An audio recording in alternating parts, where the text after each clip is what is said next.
Students BA के जो इस वक्त थर्ड ईयर में आएंगे NEP 2020 वाले, जिनका फिफ्थ सेमेस्टर चालू हो रहा है, मैं उन्हें बताना चाह रहा हूँ कि बहुत सजग रहें, सतर्क रहें, होशियार रहें, अपने अंदर अवेयरनेस रखें। और मोटिवेशन मैं दे रहा हूँ साथ में इस बात का कि घबराएं नहीं, मैं उनके साथ हूँ डॉक्टर त्रिपाठी सर के नाम से यूट्यूब पर भी। छत्रपति साहू जी महाराज विश्वविद्यालय से संबंधित स्टूडेंट्स, प्लीज़ बहुत सिंसियर होने का समय है और फाइनल ईयर आ चुका है। बहुत ही चैलेंजेस उनके सामने आ चुके हैं। ये मुझे पूरी रूपरेखा देनी पड़ रही है, आपको समझाने की कोशिश हो रही है। प्लीज़ यूट्यूब से कानपुर विश्वविद्यालय से संबंधित जो भी एजुकेशन के स्टूडेंट्स हैं, मैं उनको बताना चाह रहा हूँ कि इस वक्त उनके पास खाली एक प्रैक्टिकल नहीं मिलेगा। इस फिफ्थ सेमेस्टर एग्ज़ाम में उनके सामने शोध परियोजना भी है और प्रैक्टिकल भी है, यानी कि 100 नंबर का थ्योरी पेपर है जो 25 और 75 में बटा होगा। 25 नंबर इंटरनल के होंगे जिसमें आपको असाइनमेंट वगैरह लिखने हैं, अपना जो क्विज़ है, प्रतियोगिता है उसके बारे में, और 5 नंबर उसमें अलग से होते हैं क्लासरूम में आपके अटेंडेंस वगैरह के। ये 25 नंबर का इंटरनल एग्जामिनेशंस चलेगा आपके फिफ्थ सेमेस्टर के एजुकेशन के थ्योरी के 100 नंबर के पार्ट में, लेकिन 75 नंबर का एक रिटन पेपर होगा। तो मैं ये कहना चाह रहा हूँ कि इसके अलावा भी आपके एजुकेशन कोर्स में कुछ और भी है। वो क्या है? एक प्रैक्टिकल है 100 नंबर का जो 25 और 75 में बटा हुआ है। ये 25 नंबर इंटरनल है, 75 नंबर का एक्सटर्नल एग्जामिनेशन है। एग्जामिनर्स आकर के आपसे प्रैक्टिकल साइकोलॉजी वगैरह टेस्टिंग पर लेंगे।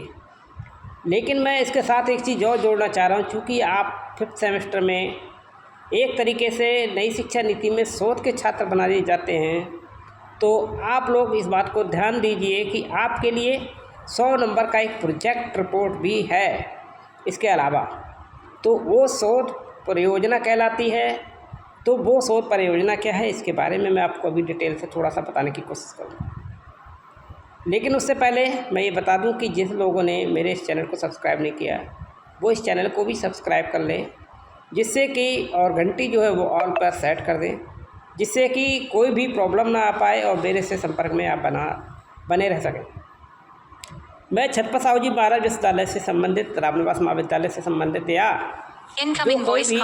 तो इसके आगे मैं आपको ये बताना चाह रहा हूँ कि शोध परियोजना आपके कोर्स में है और ये शोध परियोजना घर बैठे नहीं होगी, आपको कॉलेज आना होगा।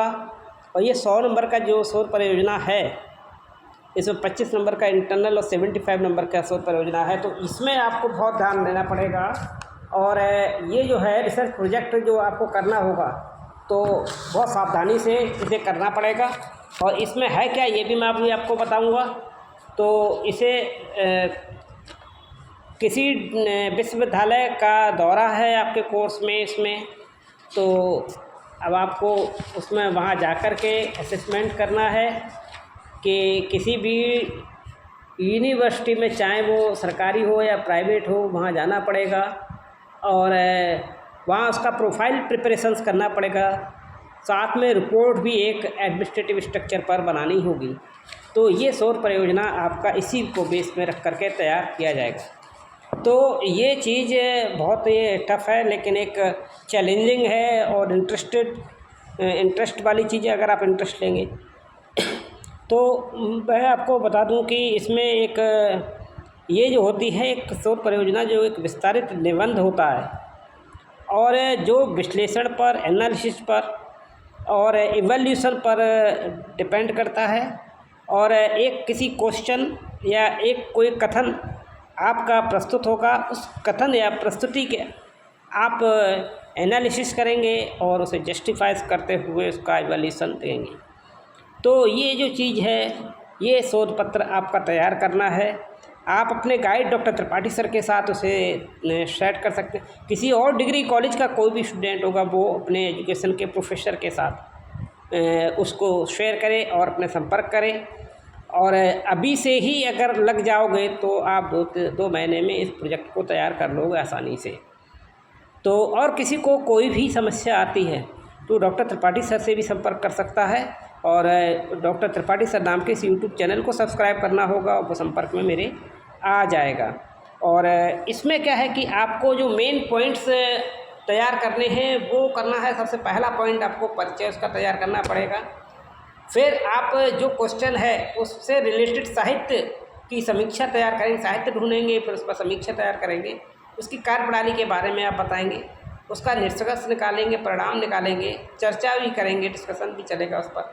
फिर कंक्लूज़न करेंगे और रेफरेंस देते हुए जो भी बुक्स वगैरह हैं उनके हिसाब से, और जो किताबें आपने प्रयोग की हैं, गूगल प्रयोग किया है, इंटरनेट वगैरह के जो भी जहाँ से आपने जो लिटरेचर प्राप्त किया था उसके बारे में रेफरेंस देना होगा। तो इस तरीके से आप अपने इस प्रोजेक्ट को तैयार करेंगे, और मैं इन्हीं सब बातों के साथ शुभकामनाएं देता हूं कि आप बहुत अच्छा अपना मार्क्स ला सकते हैं विश्वविद्यालय की इन परीक्षा में और सफलता प्राप्त कर सकते हैं। लेकिन अगर अभी से जागरूक हो जाओगे तो, वरना देर हो जाएगी और फिर हाथ कुछ नहीं आएगा। और ये भी आप समझ लीजिए कि BA-BSc की पढ़ाई नई शिक्षा नीति में कुछ अलग नए नज़रिए के साथ आई है, और अगर आपने मन लगा कर के प्राप्त की ये शिक्षा तो आपकी जॉब में भी कोई प्रॉब्लम नहीं आएगी और अच्छे चांसेस हैं। पर जिस तरीके से तैयार किया जा रहा है, आप भी तैयार होने के लिए अपने कॉलेज 100% उपस्थिति के साथ, सजगता के साथ, तत्परता के साथ उपस्थित रहें और अपना सहयोग गुरुओं से प्राप्त करें और गुरुओं को सहयोग दें। छत्रपति साहू जी महाराज विश्वविद्यालय विश्व के बहुत महान डिग्री कॉलेज विश्वविद्यालयों में शामिल है, तो उससे साथ आप जुड़े हुए हैं, तो ये हम सभी लोग धन्य हैं। ऐसे महाविद्यालय, हमारा महाविद्यालय ऐसे विश्वविद्यालय से जुड़ा हुआ है। तो बहुत बहुत शुभकामनाएं स्टूडेंट्स आपके लिए, और आप भी कोशिश कीजिए अपने गुरुओं का, अपने कॉलेज का, अपने विश्वविद्यालय का मान बढ़ाएं, और ये शोध प्रोजेक्ट तैयार करने में अपने आप को तैयार कर लें साथ में जुड़ कर के। कोई समस्या आती है, बने रहें डॉक्टर त्रिपाठी सर के साथ। Good luck.